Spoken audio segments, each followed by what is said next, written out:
Assalamualaikum warahmatullahi wabarakatuh. Bismillah, alhamdulillah, wassalatu wassalamu ala rasulillah Sayyidina Muhammad ibn Abdullah, la hawla wa la quwwata illa billah. Rabbana aftah bainana wa baina qaumina bil haqq wa anta khairul fatihin. Subhanaka la ilma lana illa ma 'allamtana innaka antal alimul hakim. Wa ba'd.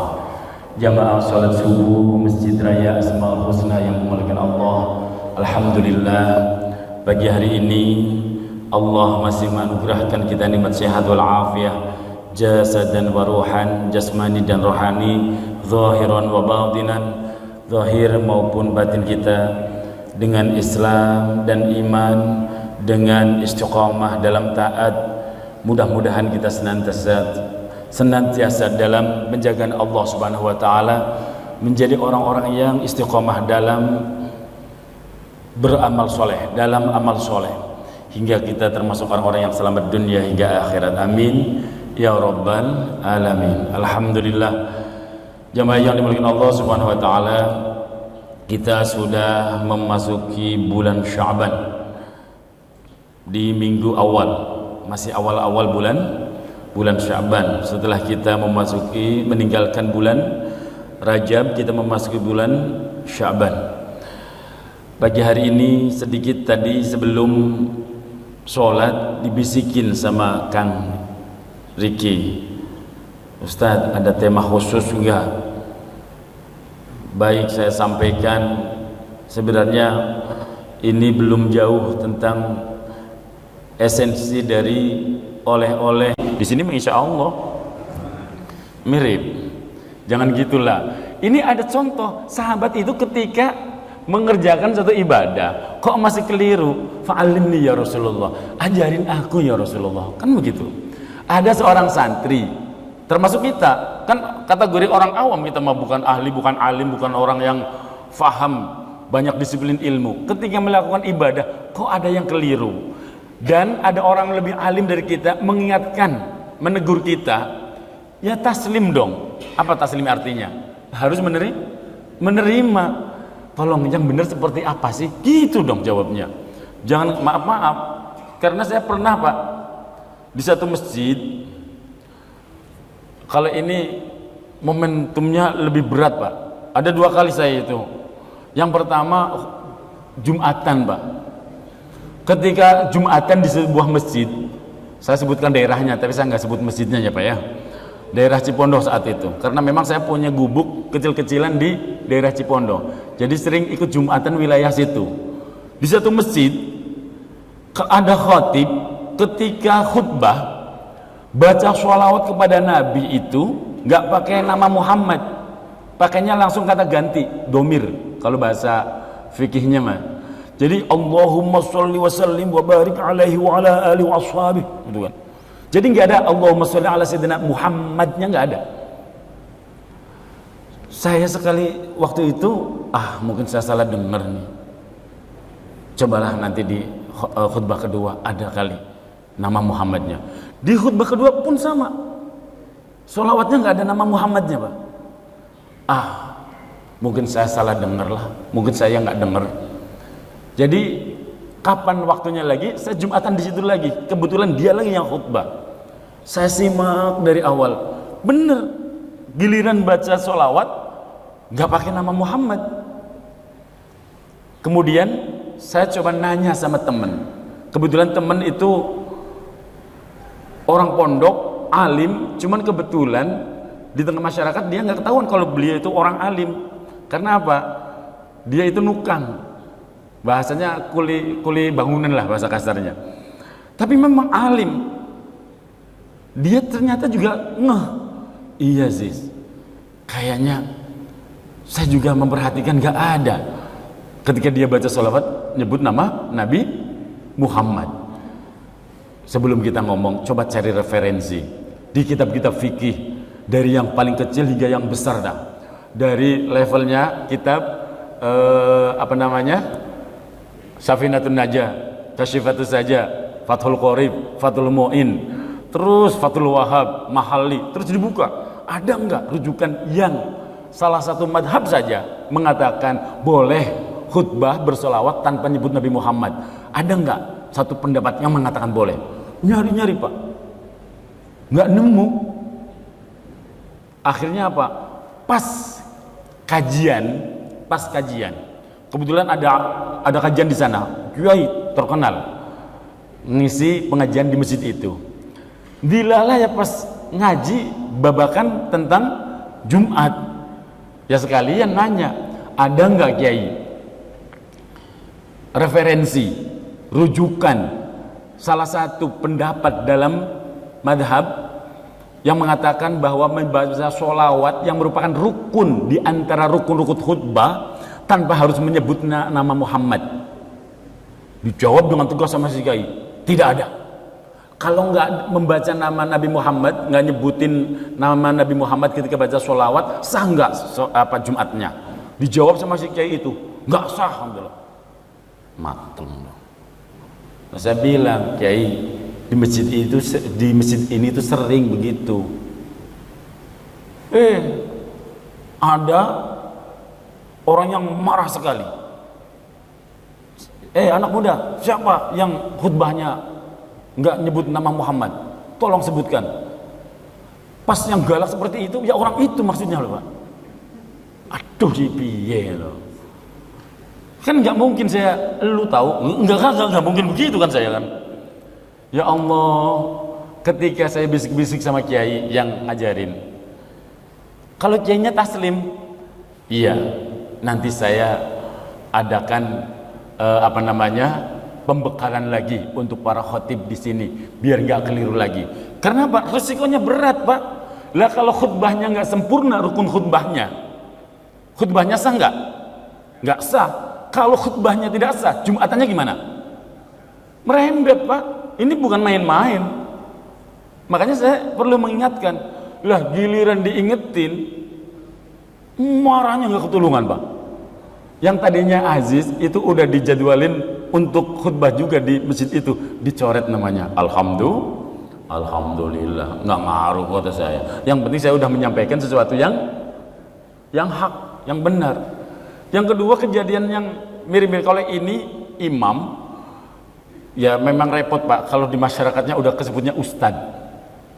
Ya kadang Bapak Ibu juga salah sih, gampang mengustadkan orang gitu loh. Bapak Ibu juga kadang kilur, gampang mengustadkan orang, asal kokoknya bagus, asal pecinya mincis, serbanya tebel, ustadz. Apalagi yang pakai gamis, padahal ya goblok, tapi ya repot. Emang nyatanya ya kok. Kalau nggak goblok mah mestinya kalau ngaji yang disampaikan ilmu itu mah caci maki. Di tempat lain, Pak, di tempat lain, bukan di sini. Di tempat lain gitu loh. Nah, jadi nggak ngefek karena saya itu madhabnya madhab ilmu. Kan Allah udah jelas, yarfa'illahu alladhina amanu minkum walladhina utul ilma darajat. Siapapun orang tuanya, kalau dia alim, kalau dia akhlaknya bagus, soleh, cerdas, dan ikut apa yang diajarkan oleh Nabi dan dengan sunnah-sunnahnya, maka Nabi pun memuliakan, Allah pun memuliakan. Apalagi kita, ada contohnya, ada. Siapa yang nggak pernah dengar namanya Abu Jahal?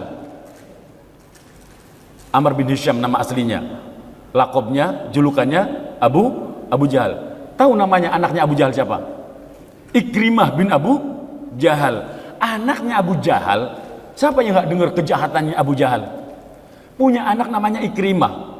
Loh kok Islam, ikut Nabi, alim, soleh, subhanallah, jadi pejuang di jalan Allah, banyak meriwayatkan hadis, Allah angkat derajatnya, Nabi memuliakan, Allah pun memuliakan. Padahal anaknya Abu Jahal.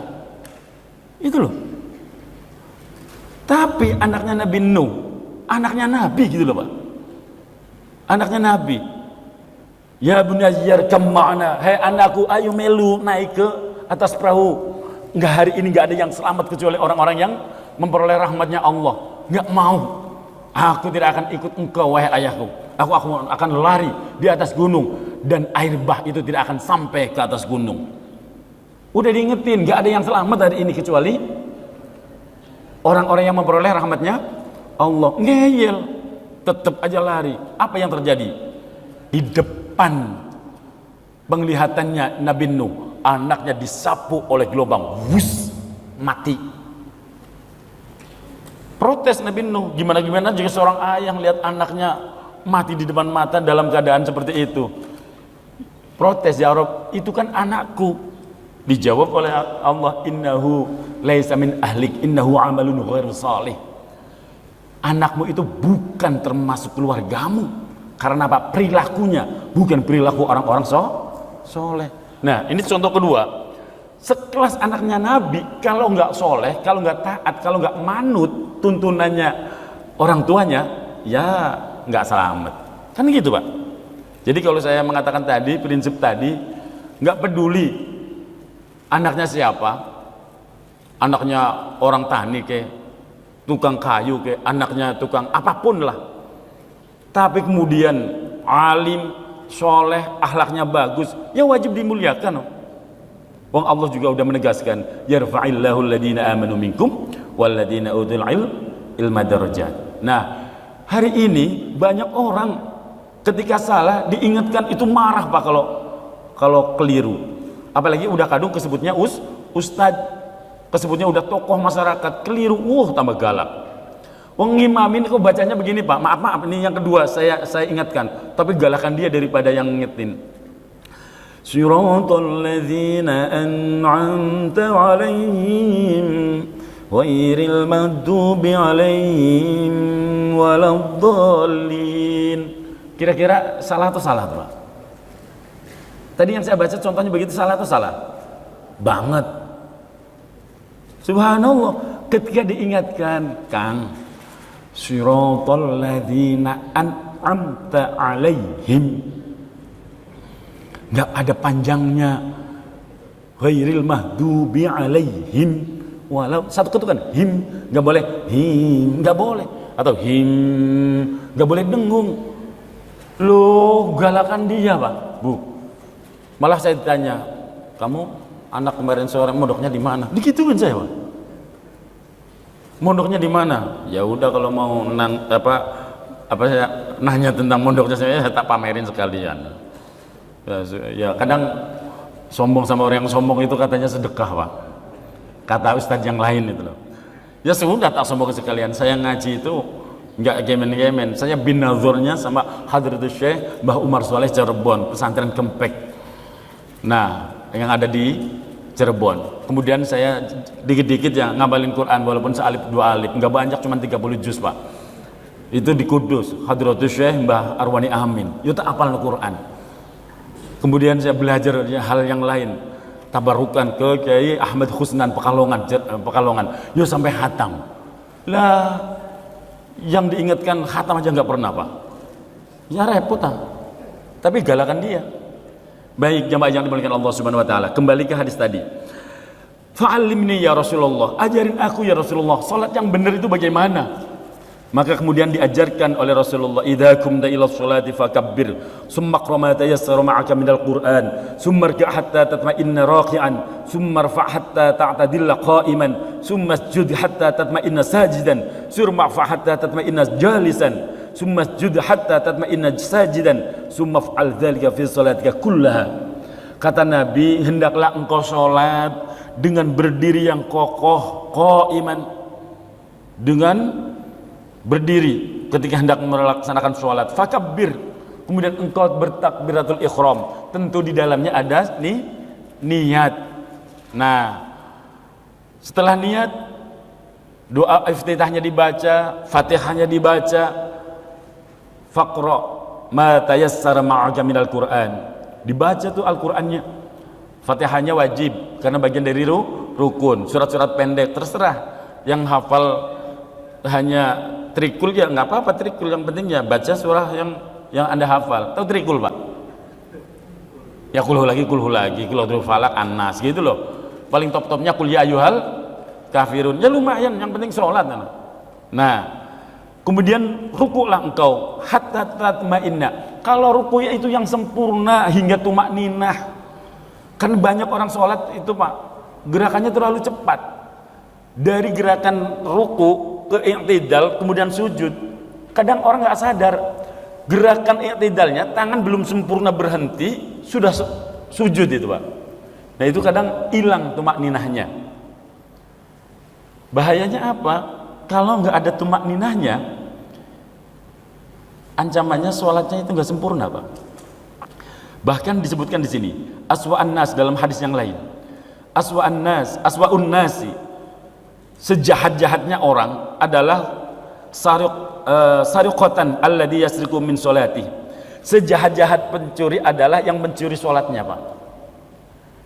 Nabi kemudian ditanya sama sahabat, ya Rasulullah, wa kaifa yasriqu min sholati? Bagaimana seseorang itu bisa mencuri dari sholatnya ya Rasulullah? Dijawab oleh Rasulullah, qala la yutimmu ruku'uha wa la sujuduha. Orang yang kalau sholat tidak menyempurnakan rukuknya, tidak menyempurnakan sujudnya, itu maling. Maling dalam sholat, bukan maling duit Pak, bukan. Subhanallah. Maka dalam hadis yang lain yang diriwayatkan oleh Imam Ahmad, ada satu riwayat yang berbunyi, ya'ti 'alan nasi zamanun yusalluna wa hum la yusallun. Ini jadi renungan Pak. Kenapa saya tadi ngajak ayo benerin sholat yuk, gitu kan? Akan datang suatu masa, ya'ti 'alan nas zamanun, akan datang suatu masa menimpa manusia, yusalluna wa hum la yusallun. Banyak yang mengerjakan sholat padahal mereka sebenarnya belum melakukan sholat. Hati-hati Pak, makanya di sini Pak. Di dalam hadis yang lain dari Hasan bin Atiyah, inna rajulaini la yakunani fi sholatil wahidah wa inna ma bainahuma fil fadli kama bainas sama'i wal ard. Sesungguhnya ada dua orang berada dalam satu sholat. Ya kalau ini sebutannya ada dua orang ya. Ada dua orang berada dalam satu sholat. Kalau kita tadi sholat berjamaah kan, satu saf, dua saf, berapa saf tadi? Yang di belakang ada berapa saf? Dua atau tiga tadi kita? Tiga ya, kurang lebih ya. Nah, ada tiga saf. Fis sholatil wahidah, di dalam sholat yang satu, sama-sama sholat subuh, bacaannya sama, imamnya sama, tempatnya sama, safnya lempeng sama. Wa innama bainahuma fil fadli, akan tetapi perbedaan keutamaan sholat orang itu dengan yang lainnya, sholat yang satu dengan yang lain itu perbedaannya adalah kama bainas sama'i wal ard. Kualitas sholatnya itu antara satu dengan yang lainnya jaraknya kayak langit dan bumi. Kenapa? Karena sholat itu ada sesuatu yang harus kita perhatikan Pak. Apa itu yang harus diperhatikan? Wahai orang yang sholat, dengerin baik-baik untuk kita semua Pak. Sesungguhnya sholat adalah kobaran api pertempuran bersama setan, pertempuran was-was dan bisikan-bisikan. Karena kita berdiri pada tempat yang agung, kita itu berdiri di tempat yang mulia, berdiri di tempat yang paling dekat kedudukannya dengan Allah, dan kedudukan itu adalah kedudukan yang paling dibenci oleh iblis. Maka kemudian syaitan itu membisikkan ketika seorang hamba lagi sholat, mengingatkan sesuatu yang udah dilupakan. Bener nggak? Lagi sholat sesuatu yang lupa jadi ingat Pak. Bahkan sesuatu yang udah dikerjakan jadi was-was, ragu-ragu. Tadi Fatihahnya udah dibaca belum ya? Tadi saya niatnya udah bener belum ya? Loh, niatnya ragu sama dirinya sendiri. Apa nggak bahaya itu? Bahaya Pak. Ragu dengan niatnya sendiri. Niat sholat lagi di dalam sholat, itu membahayakan sekali. Karena apa? Setan itu sangat senang ketika melihat sholat merusak pakaian yang baik, menata kalimat yang baik, menjaga sikap yang baik. Betul? Itu kalau baru mau ketemu sama manusia yang begitu baik sama kita. Karena kita paham orang itu begitu baik sama kita, maka kita jadi sungkan. Lah ini kita mau ngadep sama zat yang maha baik gitu loh. Loh kok nggak ada sungkan-sungkannya, nggak ada rasa khauf, nggak ada rasa cemas. Berarti memang nggak paham sama Allah, nggak ngerti siapa yang kita sembah. Pantas nggak kita harus mempelajari dan memperbaiki sholat lagi? Wajib, Pak. Karena memang selama ini sholat kita garing, baru gerakan fisik. Kalau hanya gerakan fisik baru menggugurkan kewajiban syariat.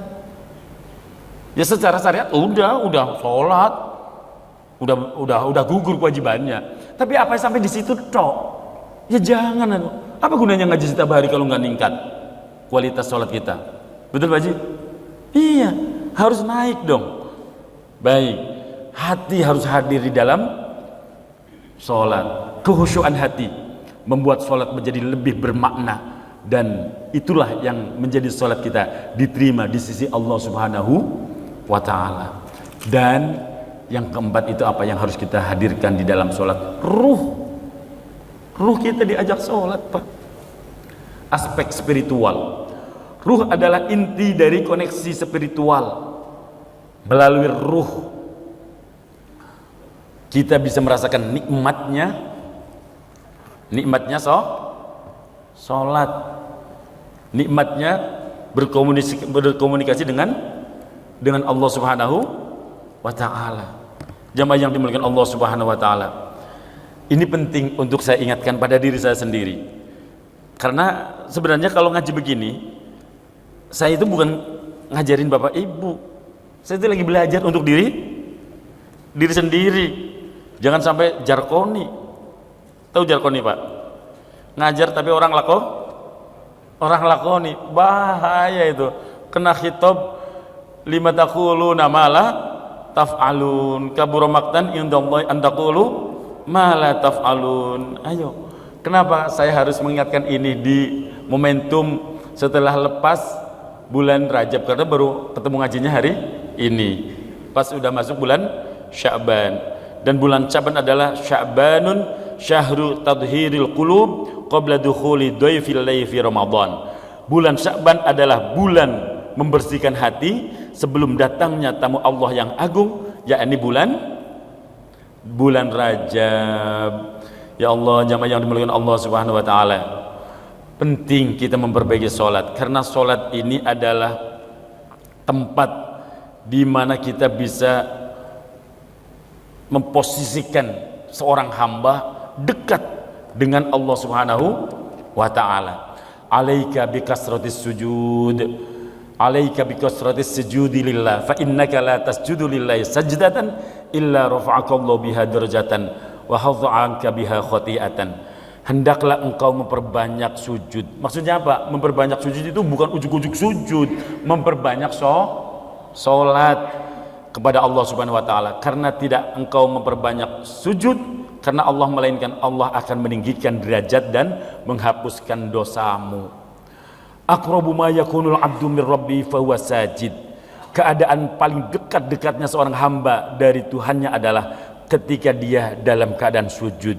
Maka fa'aksirud du'a, perbanyaklah berdoa ketika engkau dalam keadaan sujud. Maksudnya apa? Ketika engkau mengerjakan sholat, disitulah engkau dianjurkan memperbanyak doa.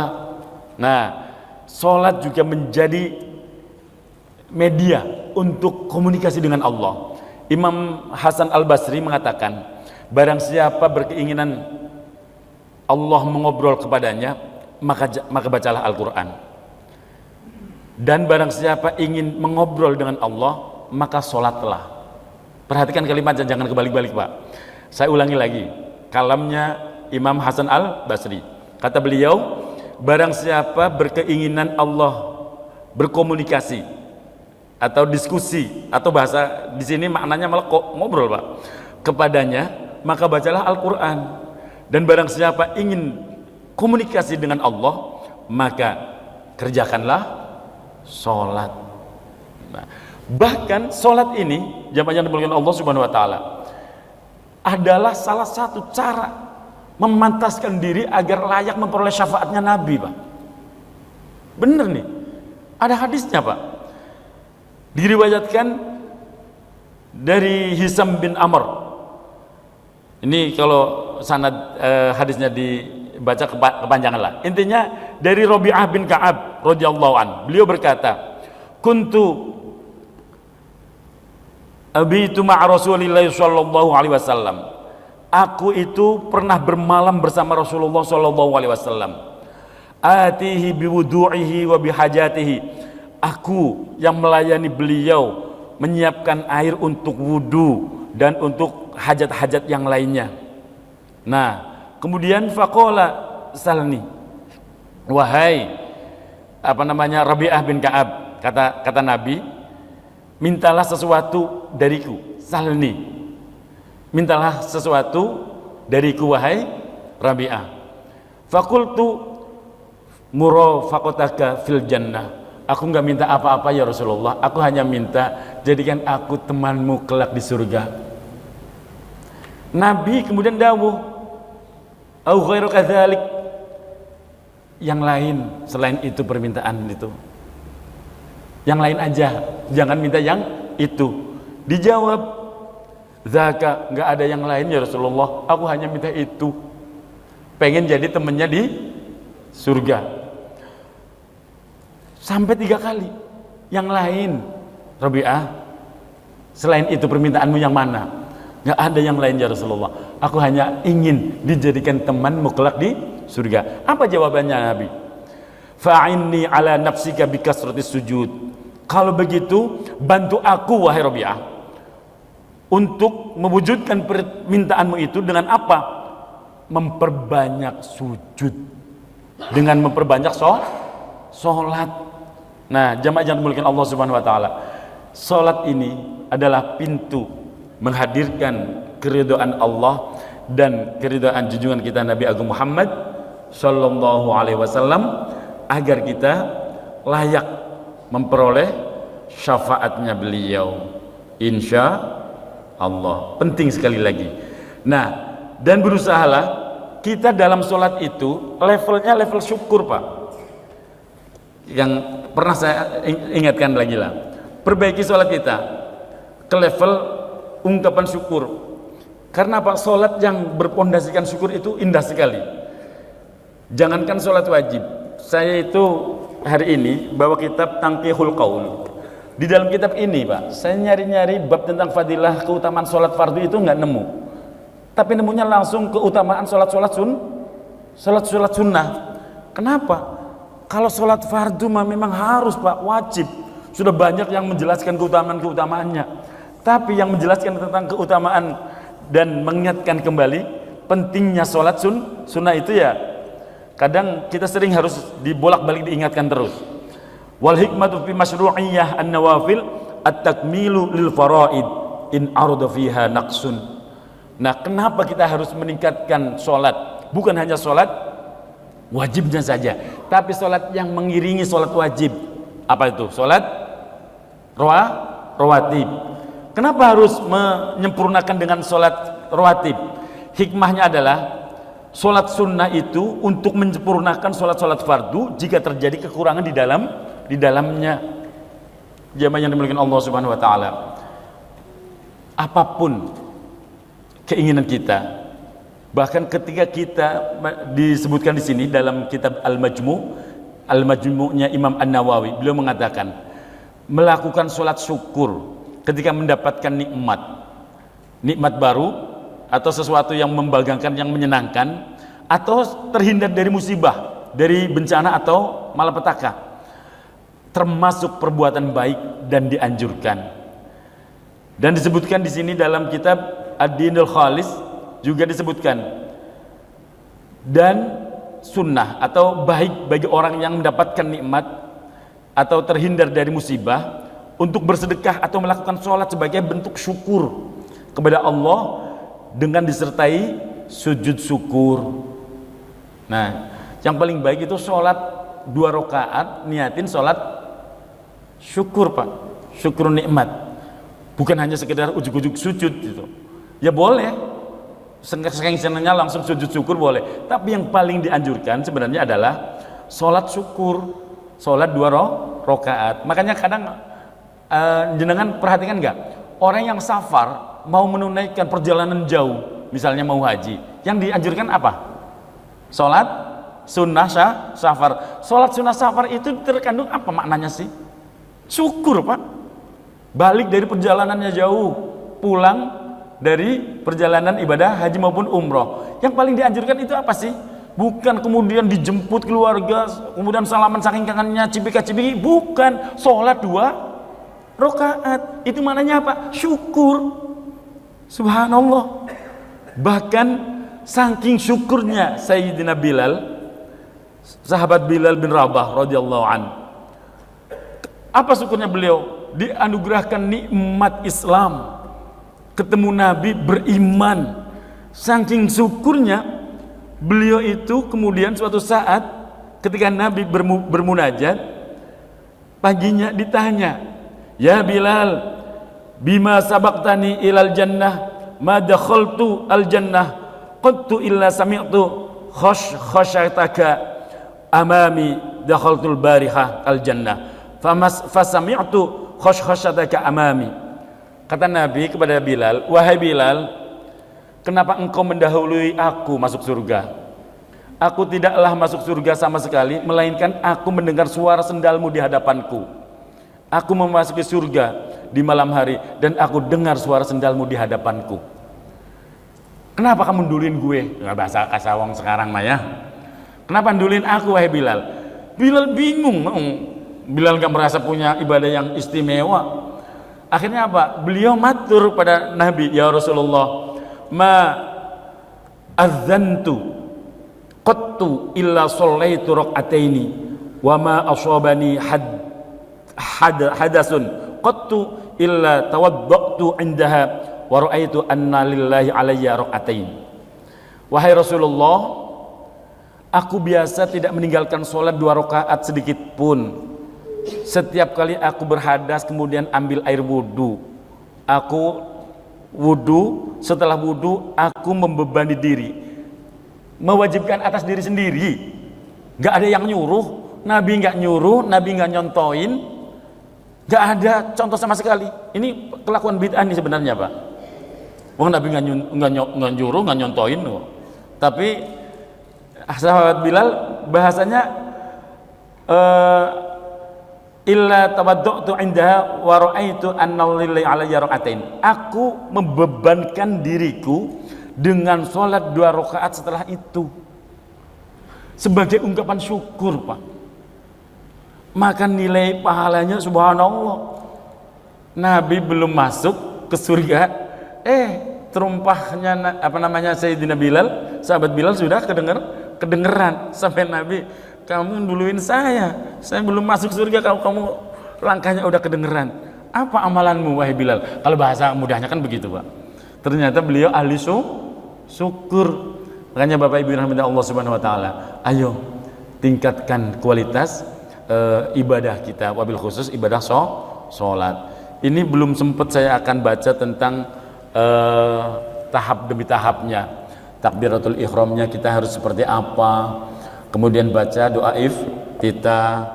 iftitah Pak, itu ada 12 macam, ada 7 hadis yang meriwayatkan. Nah, yang selama ini Bapak Ibu tahu yang mana coba? Ayo, Allahu Akbar kabira tok ya, walhamdulillah katsira wa subhanallahi bukratan wasila. Pakai ini wajah tuh atau wajah tuh tok? Wah, ribut lagi di situ. Nah, saya nggak mau masuk jenengan pakai ini atau tidak, langsung wajah tuh atau tidak. Yang penting sholat titik. Ribut pakai ini, aku mah pakainya wajah tuh, ujung-ujungnya nggak sholat. Itu paling menyebalkan. Pakai doa iftitah yang mana terserah, yang penting sholat dan pahami doa yang kau baca dalam iftitahnya itu. Kemudian setelah baca doa iftitah, baca Fatihah. Ketika baca Fatihah, apa yang kau pahami? Kita ngaji Fatihah lagi Pak, biar kita lebih merasakan apa yang ada di dalam Al-Fatihah itu. Bukan asal baca. Minimal ketika lafaz iyyaka na'budu wa iyyaka nasta'in, posisikan getarnya batin kita, hati kita itu seperti apa, kemana, pikiran kita itu kemana untuk bisa memahami makna dari salat yang kita kerjakan itu. Wah, ini kalau dijelaskan Fatihahnya itu sejam lagi Pak. Nah, alamat sampai jam 8 baru bubar. Nah, nanti saya ngomong gak ada satupun orang di depan saya, bahaya. Nah, ini singkatnya saja. Kemudian setelah Fatihah kita dianjurkan kemudian ruku. Rukun yang berikutnya adalah ruku. Ruku adalah ketundukan, keterpesonaan diri kita ketika baca subhana rabbiyal azimi wa bihamdi. Kita harus meletakkan kesadaran kita itu seperti apa. Harus paham kesadaran dan hakikat makhluk melalui ruku yang kita lakukan di dalam sholat.